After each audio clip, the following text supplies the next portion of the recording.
renkamės Dievo namuose, šiandien dėkoti Dievui už gyvenimo liudijimą dviejų apaštalų, šventųjų Simono ir Judo Tado. Tuodu šventus vyrus Viešpats pasirinko dėl neklastingos jų meilės ir suteikė jiems amžiną garbę, sako įžangos priegiesmės.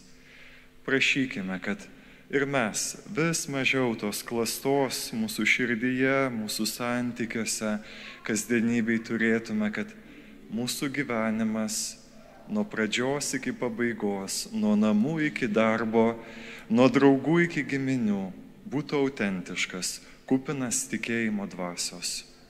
Atsiprašykime Dievą už nuodėmes. Viešpats su jumis. Iš Šventosios Evangelijos pagal Luką.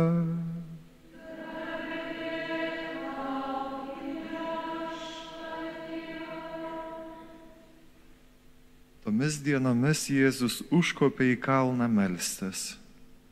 Ten jis praleido visą naktį melsdamasis Dievui. Išaušus rytui jis pasišaukė savo mokinius ir iš jų išsirinko 12, pavadindamas juos apaštalais. Simoną, kurį praminė Petru, jo brolį Andriejų, Jokūbą ir Joną, Pilypą ir Baltramiejų, Matą ir Tomą, Alfiejaus sūnų Jokūbą ir Simoną, vadinamą Uoliuoju, Jokūbo sūnų Judą ir Judą Iskarijotą, vėliau tapusi išdaviku. Jis nužengė su jais nuo kalno ir apsistojo lygioje vietoje.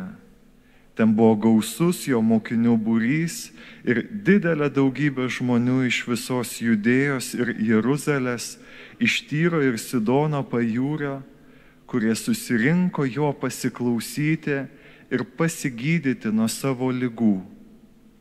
Buvo pagydomi netyrųjų dvasių varginamieji. Visa minia stengėsi jį paliesti, nes iš jo ėjo galia ir visus gydė.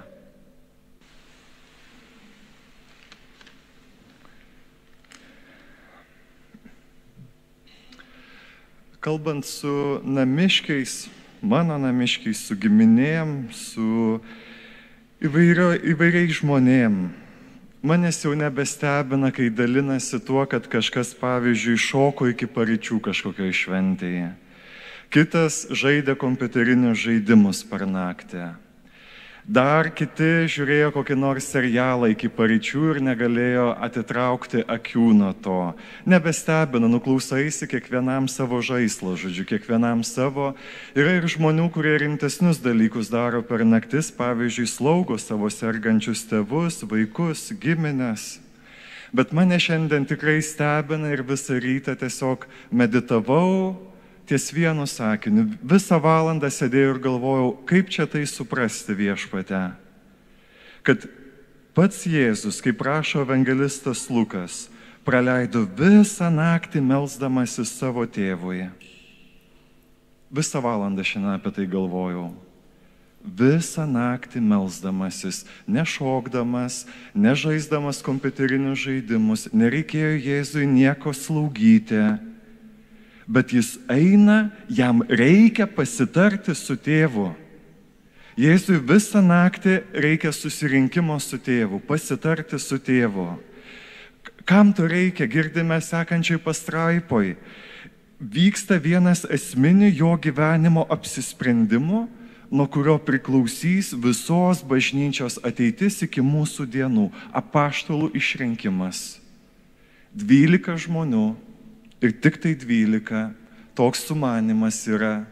Minia mokinių, kaip šiandien girdime, tūkstančių jau ėjo paskui jį. Kaip atpažinti tuos žmones, kurie bus bažnyčios pamatas ateitis. Visą naktį tarėsi su tėvu. Ką parodo šitas vienas sakinys?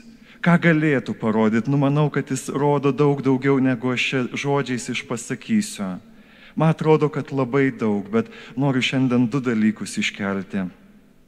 Visų pirma, Jėzui tėvas nėra kažkokia besmenė energija, nėra kažkokia aukštesnioji būtybė, kurią reiktų kažkaip papirkti, perpirkti, pakreipti į savo pusę, būti išsigandusiam, nes man nesiseks arba žaibas nutrenks mane arba mano namą. Jeigu Dievui nepaukosiu aukos, nepasimelsiu jam. Jis ateina bendrauti kaip protingas, laisvas asmuo su kitu protingu ir laisvu asmeniu, kaip sūnus pas tėvą, kaip draugas pas draugą. Labai artimas kažkoks santykis, abipusio pasitikėjimo kupinas ir tam tikro ilgesio. Dieną niekaip nespėjau, buvo tiek darbų, tiek susitikimų, tiek Jėzus tų pamokslų sakė, tiek gydytų žmonių, kad per dieną, kaip mes sakom, kunige, nėra laiko per dieną. Iš tiesų kartais būna taip, kad diena praeina nesimelsta nei ryte, nei vakare, nėra laiko. Bet Jėzus turi tokį ilgesį, kad jam nieko nekainuoja, jis taip myli, taip ilgisi to santykio, to susitikimo, kad skiria tam naktį, jeigu nėra laiko dieną. Ir antras dalykas. Su šypsena apie tai šiandien galvojau, žvelgdamas į savo knygas, į savo relikvijas, į savo medalikėlius, į savo paveikslai, kurį žiūriu per meditaciją. Spėju, kad Jėzus tą naktį neturėjo su savim kuprinės su dvasingomis knygomis, neturėjo jokio prožektoriaus ant galvos, kad pasišviestų į tas knygas, kokiu nors maldos karoliukų akmenukas sprendimas, nes galima padaryti neteisingą sprendimą. Ar taip tik tai Jėzus mokėjo? Galima sakyti, jisgi buvo Dievas ir žmogus ir Dievui viskas pavyksta, jisgi tobulas. Bet mes matome iš pavyzdžių šventųjų gyvenimo, kur rodo, kad yra ir žmonių, kurie taip pamilsta Dievą, kad net naktį moka leisti su juo, o po to dieną arti kaip arkliai. Man labai įstrigo skaitant prisiminimus, labai daug domiuosi Jono Pauliaus antrojo asmenybės, traukia mano širdys, draugauju su juo, domiuosi, man visada įdomu apie šį šventąjį skaityti ir visada, kai pamatau kažką, visada pasidomiu. Tai vat naktį prieš išskrendant į konklavą, tada, kai buvo išrinktas popiežiumi. Jis nakvodavo visada Varšuvai pas seseris Uršulietės, kurios kažkada Lietuvoje veikė Juodšiliuose, kur dirba kunigas Elijas. Tai vat nakvojo tą naktį paskutinę prieš išskrendant į tą susirinkimą, kuris buvo išrinktas visuotinės bažnyčios popiežiumi. Sako sesė, kur čia koplyčia, nueina į tą koplyčią. Ir tada atsiklaupęs ten, aš kalbėjau su ta sesė, buvau užėjęs į tuos namus, man rūpėjo kažkada kaip paaugliui seminaristui nuvažiuoti ten, žodžiu, pamatyti tas vietas. Ir mačiau tą koplyčią, nedidukę tą koplyčią.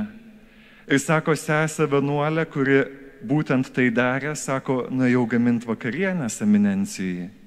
Vis tiek reikia pasistiprinti prieš vakarienės metas. Ir tada sako, atėjau ant pirštukų į koplyčią ir sakau, jau laikas valgyti eminenciją. Jis atsakė, sako, labai trumpai, be jokio pykčio, be jokio susierzinimo, turiu dabar svarbesnių reikalų. Ir sako, jinai paliko tą vakarienę, paliko jį besimeldžiantį ant to klaupto. Ir tada sako, po nakties jinai labai anksti, kad pati pasimelstų, kad pati, žodžiu, aptvarkytų dalykus, pamato, kad kaip buvo paliktos pravertos jo kambario duris, taip jos ir liko pravertos. Lova, kai buvo nepaliesta, taip liko nepaliesta per visą naktį. Jisai nemegojo tą naktį. Jisai išskrido, liktais kažką jausdamas, kad kažkas laukia jo neįtikėtino gyvenime.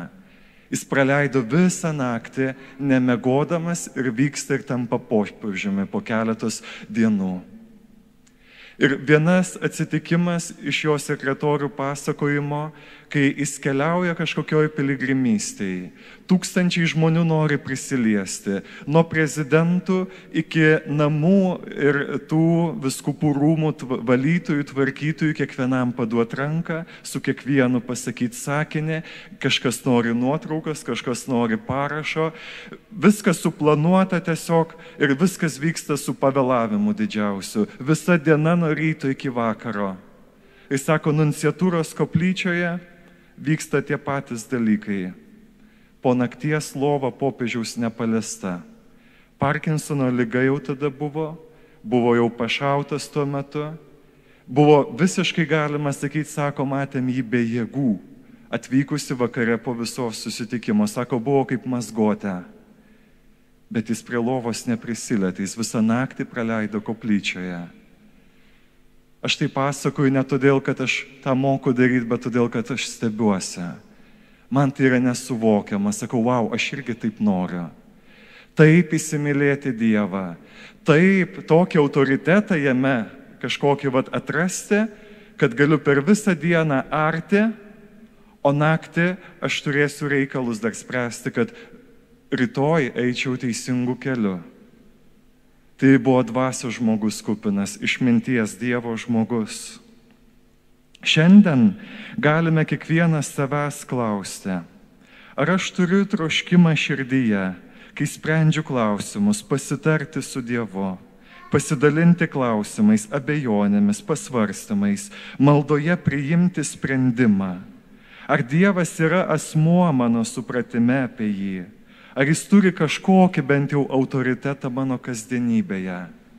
Gal ne visą naktį tarsite su Dievu, bet kartais praeinant šalia bažnyčios, kaip Jonas Paulius sakė, nepraeidavo pro koplyčią, niekada pro ją neužeidamas.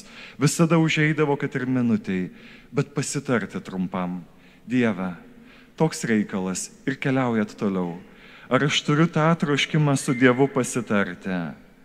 Ir tie, kurie yra jau dvasiniam gyvenime pažengę, sakyčiau, aukštesnį levelį, lygį pasiekusiai, šiandien galėtų savęs irgi klausti, ar galėtų tiesiog ateiti pas Dievą be nieko, be jokių dvasinių žaislų.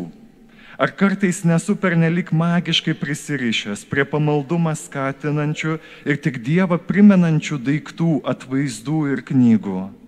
Ar vis dar aš turiu laiko, kai sukalbu poterius, paskaitau šventus tekstus, išbučiuoju atvaizdus, be nieko tiesiog kalbėtis su juo, kaip asmuo su asmeniu, kaip sūnus, dukra su tėvu. Ateit ne su eilėraščiais, kaip mėgstu sakyti, ir man patinka, bet ateit su savo gyvenimu, ateit su savo klausimais. Kas bus, jeigu šiandien atimsime iš tavęs tos visus šventus daiktus? Ar vis dar tikėsi Dievą? Ar vis dar turėsi ką veikti maldoje? Ar vis dar norėsi su juo pasimatyti, susitikti? Krūva svarbių klausimų šiandien kyla mums.